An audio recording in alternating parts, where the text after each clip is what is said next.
네, 안녕하십니까. 튜토리 영어 연구소의 튜토리 선생님입니다. 한 사람이 운을 따질 때요, 제일 중요한 게 가문이고요. 그 다음 중요한 게 이제 태어난 곳입니다. 이 글을 읽고 있는 그대는 한국에서 태어났기 때문에 꽤 괜찮은 운을 갖고 있다고 할 수 있습니다. 동의가 안 된다고 생각하신다면 그대가 아프리카 오지에서 태어났다고 한번 생각해 보세요. 아침마다 물길로 10km 이상 걸어야 되고 아무리 열심히 일해도 삶이 나아지지 않죠. 그런 삶하고 비교 대조하면은 한국에서 태어났다는 것만으로도 그대가 충분히 운을 받았다는 걸 느낄 수가 있습니다. 근데 이 글을 읽는 대부분의 사람들에게는 유력한 가문이란 배경이 없어요. 유력한 가문이라는 건 돈이 좀 있어야 되잖아요. 상당히 많이 삼성가처럼. 그 삼성가 자녀로 태어난 것과 그대 집안의 자녀로 태어난 것 중에서 어느 쪽의 운이 더 크다고 할 수 있을까요? 이 질문 하나로 가문의 영향력이 그냥 크게 느껴집니다. 그러니까 저와 같은 보통 사람들은요, 유력한 가문이라는 배경 자체가 없습니다. 그래서 스스로의 힘으로 먹고 살아야만 되죠. 더불어 우리들의 자녀들도 마찬가지입니다. 그럼 우리 같은 보통 사람들은 자녀에게 어떤 것을 줘야 할까요? 이게 중요하죠. 유력한 가문은 이미 못 주잖아요. 그죠? 남은 것이 뭐냐면은 재주입니다. 재주. 자녀들한테는 이제 재주를 물려줘야 돼요. 이 재주라는 것은요, 개인의 능력으로 갈고 닦을 수도 있고 노력 여하에 따라서 최고수의 위치에 도달할 수도 있습니다. 그 재주가 무지하게 뛰어나면요, 재주가 운을 불러오고 큰 성공의 길이 열립니다. 순서가 뭐냐면 재주, 운, 그 다음에 큰 성공의 길입니다. 이 운칠기삼이라는 말이 있습니다. 성공을 논할 때 많이 나오는 말인데 운이 70%고 재주가 30%라는 거죠. 맞는 말입니다. 근데 운에만 쏠려서 생각하면은 재주를 우습게 생각하는 경향이 있습니다. 운은요, 솔직히 자신의 힘으로 어쩔 수 없는 경우가 대부분입니다. 그렇지만 재주는요, 자신의 힘으로 어쩔 수가 있는 겁니다. 그러니까 운칠기삼이라고 얘기할 때도 우리가 집중할 것은 재주예요. 운이 아니라 재주입니다. 재주를 갈고 닦게 되면은 주변에서 도움을 주고 그 다음에 그로 인해 더 큰 재주를 갖게 되고 결국 큰 운이 오게 되고 그 재주로 운을 잡게 되는 겁니다. 그러니까 재주에 집중하셔야 됩니다. 근데 재주가 충분히 뛰어나지 않으면요, 모처럼 운이 찾아와도요, 잡을 수가 없습니다. 그러니까 우리 같은 보통 사람들은요, 무조건 재주를 닦는데 총력을 기울여야만 합니다. 공부도 당연히 재주입니다. 예전 칼럼에서도 언급했는데요, 공부 잘하는 것은 타고난 것이 아닙니다. 피겨 여왕 김연아가 피겨 배우던 첫날 스케이트 끈을 묶고 빙판에 나서면서 아, 피겨는 너무 재미있어 이렇게 얘기했을까요? 절대 안 그랬을 겁니다. 김연아도 피겨 초보 시절에는요, 기본 훈련 코스 밟았고요, 그 과정에서 넘어지고 쓰러지고 했습니다. 이런 과정을 거치고 나서 피겨 여왕이 됐던 거죠. 하루아침에 된 게 아니다, 그 얘기입니다. 물론 피겨 선수가 되고 나면 그 이상 레벨에 오른다 그러면 이때 이제 타고난 재주가 필요한 거겠죠. 근데 이제 프로 피겨 선수가 되는 데는 정해진 길을 그냥 꿋꿋이 걸으면 큰 문제 없이 됩니다. 그리고 만에 하나 피겨 프로 선수가 못 된다 하더라도요, 프로에 준하는 실력은 갖추게 돼 있습니다. 이게 되게 중요한 파트죠. 공부도 마찬가지입니다.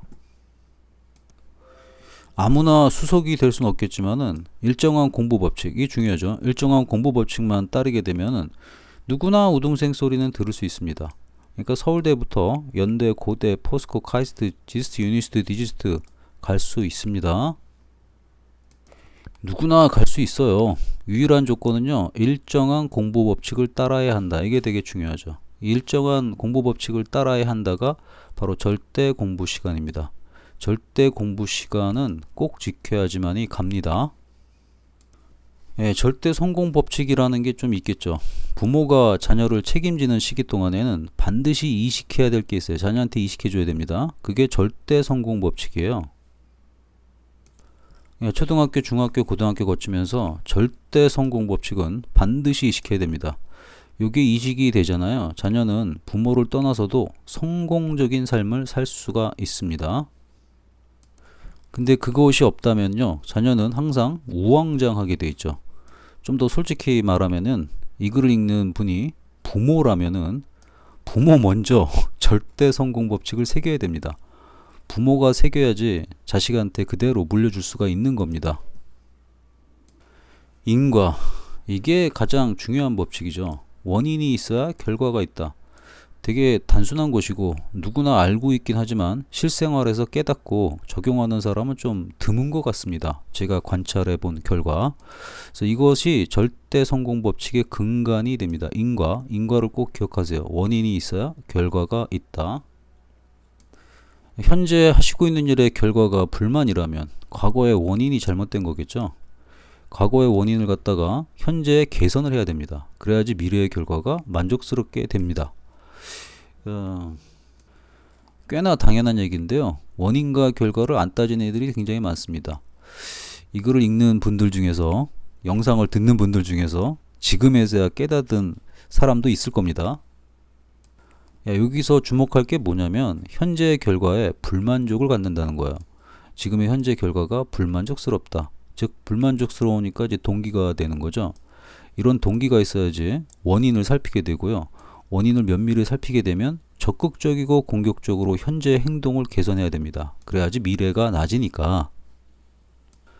한 번의 개선으로 만족스러운 결과가 나오진 않겠죠. 한 번으로 되면 얼마나 좋겠습니까? 그러니까 개선은 계속 반복해야 합니다. 그래서 만족스럽게 하면 되는 거죠. 그러니까 불만족이 있어요. 원인을 개선하니까 조금 만족하게 되고 더 개선을 하니까 더 만족하게 됩니다. 이 같은 흐름을 타는 게 절대 성공 법칙이에요. 당연히 이것의 근거는 인과겠죠. 인과. 원인, 결과. 오케이? 개선의 틀이 좀 필요합니다. 개선을 거듭하는 게 인생이라고 저는 생각을 합니다. 죽는 순간까지 개선을 통해서 성장을 해야겠죠. 그게 인생입니다. 그래야지 살아있는 게 아깝지가 않잖아요. 인생을 그냥 자녀 교육으로만 축소를 해볼게요. 학창 시절 내내 자녀는 개선을 거듭해가지고 학업 성취들을 계속 올려야 돼요. 현실적인 얘기입니다. 근데 학생이, 그러니까 자녀가 어느 순간 개선을 멈추게 되면요. 실력도 멈추지만 뒤처지게 됩니다. 가만히 있는데 주변 학생들은 계속 성장해 나가니까 가만히 있으면 뒤처지는 겁니다. 유지라는 것은 존재하지가 않아요. 그래서 그러니까 개선의 틀이 존재해야 됩니다. 개선의 틀이 습관이 돼야 되죠. 그래야지 자녀의 개선이 멈추지 않고 계속 진행되니까 지속적인 개선 자체가 인생의 틀이기 때문에 학창 시절의 틀 또한 되는 겁니다. 따라서 학창 시절 때 이런 개선의 틀을 갖추게 되면요. 학교를 떠나서도 계속 개선하는 게 생활의 습관이 됩니다. 그러니까 개선의 틀을 장착한 자녀는요. 학교를 떠나서도 계속 성장을 할 수가 있습니다. 자신의 그릇을 점점 더 크게 만들 수가 있는 거죠. 그러니까 타고난 그릇이 작아도요. 인생을 살아가면서 후천적 큰 그릇을 갖게 되는 겁니다. 그럼 이제 자녀 스스로 큰 가문을 만들 수가 있는 거잖아요. 그러니까 타고난 운을 갖다가 커다랗게 만들게 되는 겁니다. 그러니까 개선의 틀을 갖다가 자녀한테 꼭 이식하시기를 기대합니다. 그 개선의 틀이 결국 뭐냐면은 그 성공 습관을 얘기하는 겁니다. 성공 습관. 일본의 유명한 소설가 있죠. 그 무라카미 하루키는 하루에 5쪽의 글을 쓴다고 합니다. 글이 잘 써져도 5쪽, 안 써져도 5쪽, 꾸준하게 5쪽을 쓴다고 합니다. 좀 잘 나가는 예술가님들 보시면은 이런 말을 종종 합니다. 아마추어는 영감을 받고 프로는 그냥 작업한다.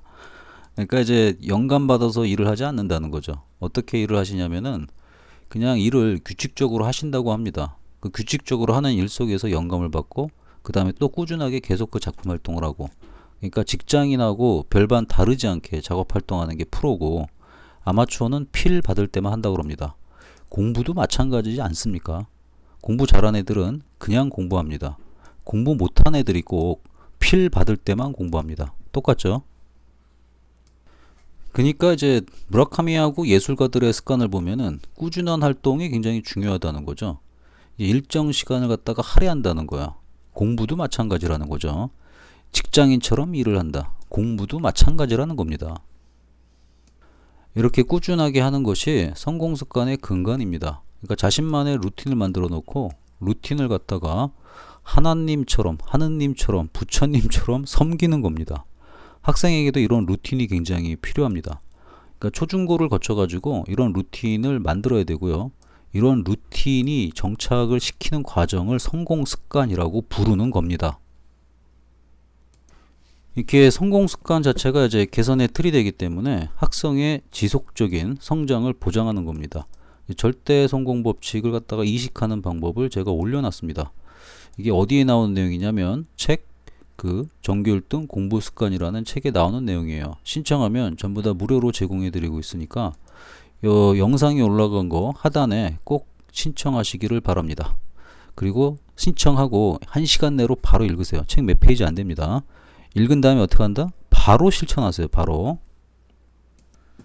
네, 요거 전에 칼럼이 거의 공부 기술 아닌 공부 근본 교육이라는 칼럼이 있는데 이 칼럼도 꼭 읽어보시길 바랍니다. 유튜브 영상으로도 올렸을 겁니다.